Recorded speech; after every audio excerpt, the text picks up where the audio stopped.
السلام علیکم ورحمۃ اللہ وبرکاتہ۔ الحمد للہ رب العالمین والصلاة والسلام علی سید الانبیاء والمرسلین وعلی آلہ وصحبہ اجمعین، اما بعد، اعوذ باللہ من الشیطان الرجیم، بسم اللہ الرحمن الرحیم، والعصر ان الانسان لفی خسر الا الذین آمنوا وعملوا الصالحات وتواصوا بالحق وتواصوا بالصبر۔ صدق اللہ العظیم۔ معزز سامعین، آج کا عنوان حقیقی کامیابی یا یہ سمجھے کہ مرد کامل، اس کے اوپر ہیں۔ چنانچہ والعصر، قسم ہے زمانے کی، بے شک انسان خسارے میں ہے، نقصان میں ہے۔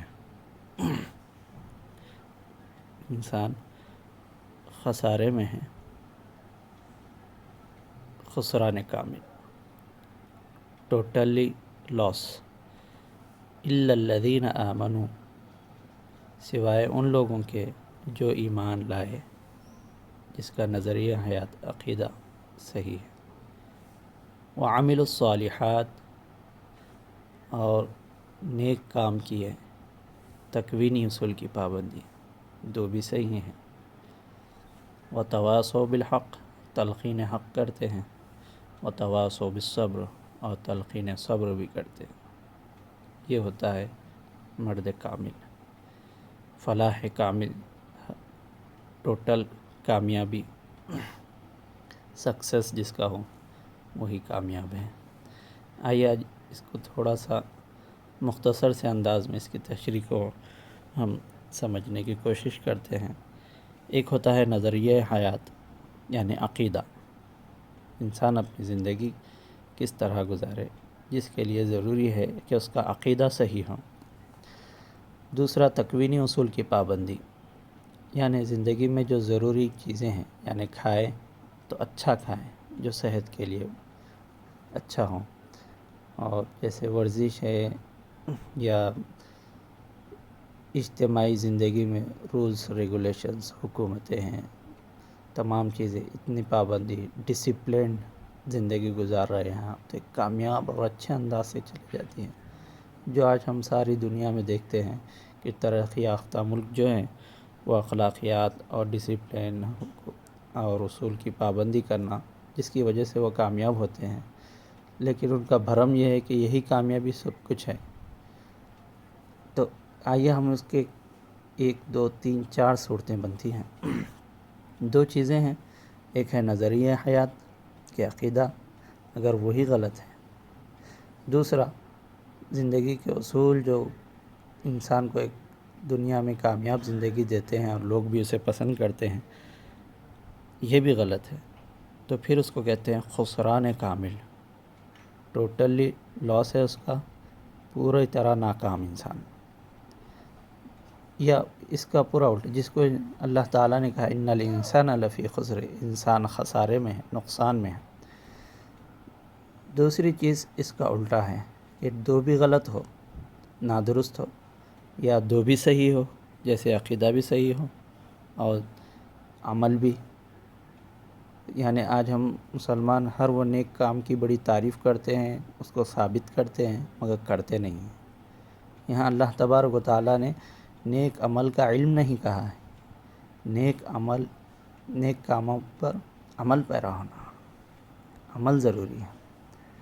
تو یہ دو چیزیں جس میں کامیابی پائی جاتی ہے اس کو فلاح کامل کہا جاتا ہے، یعنی کامیابی، ٹوٹلی کامیابی، اسی کو مرد کامل کہتے ہیں۔ ہاں، کسی کا عقیدہ صحیح ہو مگر نیک صالحات پر عمل کی پابندی نہیں ہے، تو پھر وہ کامیابی، کیونکہ عقیدہ صحیح ہے، اصل چیز کامیابی ہے، لیکن ناقص ہے، انکمپلیٹ ہے۔ اور اسی طرح تکوینی اصول کی پابندی ہے، یعنی ہر وہ چیز جو اچھی چیز مانی جاتی ہے، معروف چیز ہے، اس پر عمل تو ہے لیکن عقیدہ صحیح نہیں۔ یہ جو تیسری شکل آ رہی ہے، فرسٹ، سیکنڈ، تھرڈ، فورتھ، یہ تھرڈ ہمارے پاس چل رہا ہے، تھرڈ کلاس، کہ عقیدہ صحیح رکھتے ہیں مگر نہ ہمارے پاس دھوکہ دہی، جھوٹ، ہر وہ چیز جو اسلام برا کہتا ہے وہ ہم چل رہے ہیں۔ تکوینی اصول کی پابندی ہم نہیں کرتے ہیں، جس کی وجہ سے ہم باوجود مسلمان ہونے کے ناکام ہیں۔ وہ زمانے میں معزز تھے مسلمان ہو کر، اور ہم خوار ہوئے تاریک قرآن ہو کر۔ پھر اس کے بعد چوتھی چیز، عقیدہ تو صحیح نہیں ہے لیکن تکوینی اصول کی پابندی، جیسے ویسٹ میں، مغربی دنیا ہم دیکھتے ہیں کہ وہ کتنے اصولوں کے پابند ہوتے ہیں، صفائی، کھانے پینے، اٹھنے بیٹھنے، ہر چیز میں تکوینی اصول کے پابند ہے، اس لیے دنیا میں ان کو ہم کامیاب سمجھتے ہیں۔ اور ہماری بیوقوفی ہے کہ یہ چیز ان کے پاس صحیح ہے تو اس کا ہم سمجھتے ہیں کہ یہ صحیح ہے تو ان کی ہر چیز صحیح ہے، نہیں، یہ چیز میں غلط ہے، اس لیے اس کو خسران ناقص کہتے ہیں، اس سے ریلیٹڈ ہے۔ یہ ٹوٹل کامیابی، یہ انکمپلیٹ کامیابی، کامل نہیں ہے۔ اسی طرح یہ ٹوٹل ناکامی ہے، لیکن یہاں پہ یہ چیز مل جانے سے، یہ چیز چھوٹ جانے سے خسران ناقص کہلاتے ہیں۔ اس طرح اب رہا کہ یہ سب سے بیسٹ ہے سیکنڈ میں جو ہے کہ عقیدہ بھی صحیح ہے، تکوینی اصول کی پابندی بھی ہے، اس لیے اس کو فلاح کامل مل گئی۔ لیکن یہاں ہم دیکھتے ہیں کہ آمنوا وعملوا الصالحات، فرسٹ سیکنڈ، یہ فلاح کامل سے مل گئی، یعنی اب یہ کامیاب انسان رہا۔ لیکن قرآن یہ کہتا ہے کہ اور دو ذمہ داریاں اس پر باقی ہیں۔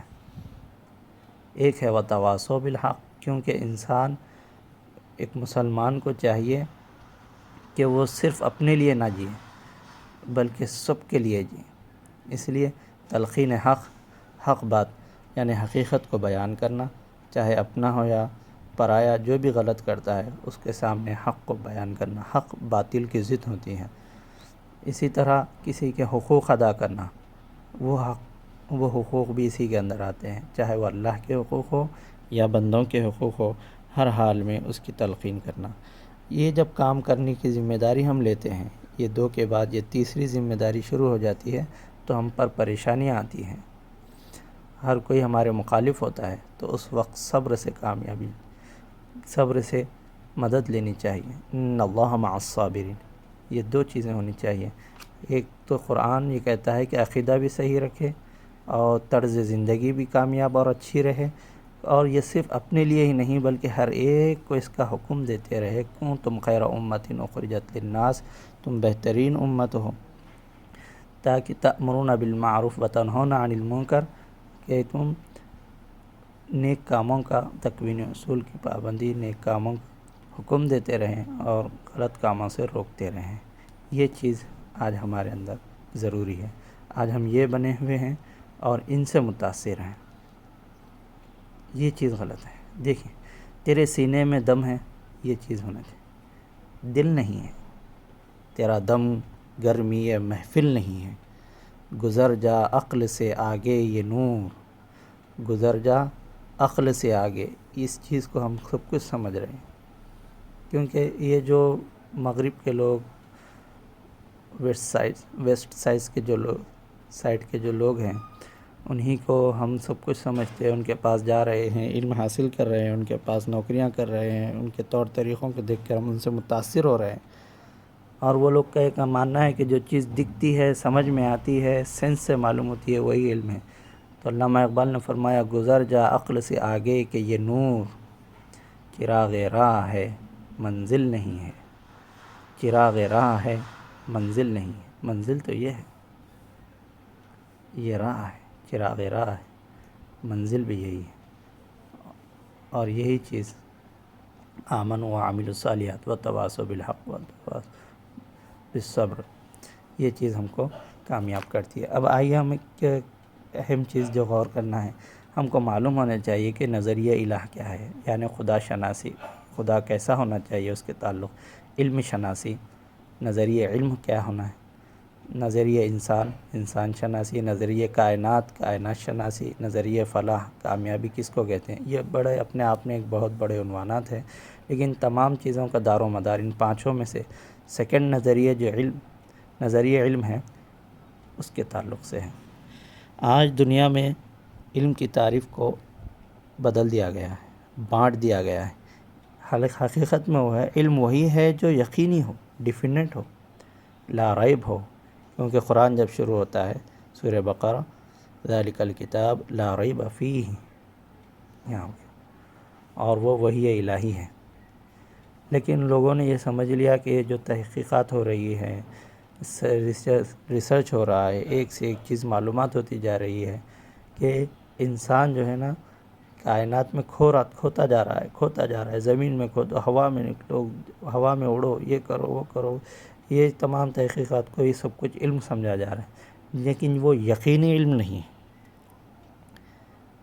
ٹھیک، اس لیے علم کی تعریف میں نہیں آتا، وہ معلومات کہلاتے ہیں، وہ معلومات ہیں، علم کی تعریف میں وہ نہیں آتے، کیونکہ اس میں یقینی علم نہیں ہے۔ بس کسی چیز کو ذرا وقت لگنے والے کام کو ذرا تیزی سے کر لیا جائے مشین کے ذریعے تو وہ اس کو ترقی تو کہتے ہیں، مگر علم نہیں کہتے۔ اسی لیے علامہ اقبال نے فرمایا، لوگ آج اسی کے پیچھے پڑ رہے ہیں۔ نظریہ کس کو کہتے ہیں؟ نظریہ وہ مستحکم یعنی مضبوط سوچ جو آپ کو عملی زندگی میں قدم اٹھانے پر مجبور کرے۔ بزرگان دین نے بھی فرمایا، علم وہ نور ہے جس کے حاصل ہونے کے بعد انسان کو عمل کرنے تک قرار نہ ملے۔ علامہ اقبال نے فرمایا، محسوس پر بنا ہے علوم جدید کی، یعنی سینس سے جو چیز معلوم ہو جائے وہی علم ہے، نہیں، وہی الہی سے جو معلوم ہو وہ حقیقی علم ہے۔ محسوس پر بنا ہے علوم جدید کی، اس دور میں ہے شیشہ عقائد کا پاش پاش۔ مذہب ہے جس کا نام، وہ ہے ایک جنون قام، ہے جس سے آدمی کے تخیل کو انتعاش۔ آج ہم بہت سارے لوگ جس کو ہم سیاسی طور پر بہت سنتے کرتے ہیں، وہ یہ باتیں بتاتے ہیں، بھائی ریلیجین ایک ایڈکشن ہے، لت ہے، لوگوں کو پاگل بنا دیتا ہے، یعنی وہ ڈرگس کو، شراب کو، بے حیائی کو، جس سے تباہیاں ہو رہی ہے، لاکھوں کیسز ہو رہے ہیں، اس کو چھوڑ دیتے ہیں اور مذہب کے خلاف ایسی باتیں کرتے ہیں۔ بہرحال ہم جن سے متاثر ہو رہے ہیں یہ چوتھے درجے کے، ہم تیسرے درجے کے ہیں، ہم کو اس انداز سے بننا چاہیے۔ سیکنڈ میں الا الذین آمنوا وعملوا الصالحات۔ آخر میں اللہ رب العزت سے دعا ہے، کہنے سننے سے زیادہ ہمیں عمل کی توفیق عطا فرما، آمین، کامل مرد بنا دے، آمین، عقل سلیم قلب سلیم عطا فرما۔ صلی اللہ تعالی علی خیر خلقہ محمد وعلی آلہ وصحبہ اجمعین والحمد للہ رب العالمین۔